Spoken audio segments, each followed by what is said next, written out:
Bizkarretak Erendiain, Nafarro garaian dago, Erro udalerriko 100 lagun pasatxoko kontzejoa da eta berriz ere arretagune da bere bizilagun ospetsuenak bigarren buruzburuko finala jokatuko duelako.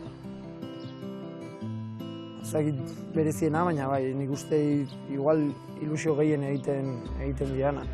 Gorenean zegoen kirofanotik pasa behar izan zuenean aldakako lesio larria tarteko. Neharregin dut, buruari traia asko ematen diozu, eta bai, beti pentsatzen duzu ez naiz izango berdina, eski. Bere kezkak eta beldurrak lanaren poderioz eta ohiturak aldatuz usatu ditu. Ez da ikusten zenbat lan dagoen, mentala, fisikoa, elikadurarekin, dena.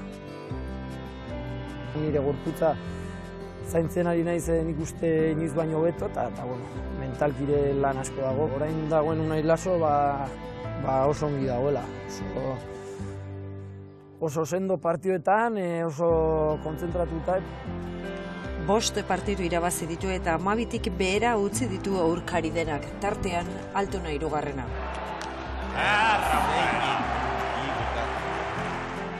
Azkenan konfiantza ematu dizu partidu guztiak ongi jokatzea, ez partidu hori bakarrik.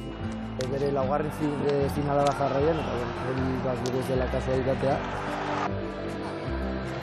Ilusio handia ditu nik bai.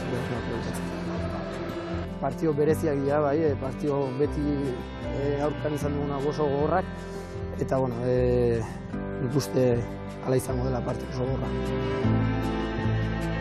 Nire lana eta ondo kudeatzen badute partidua, aukera asko ditu.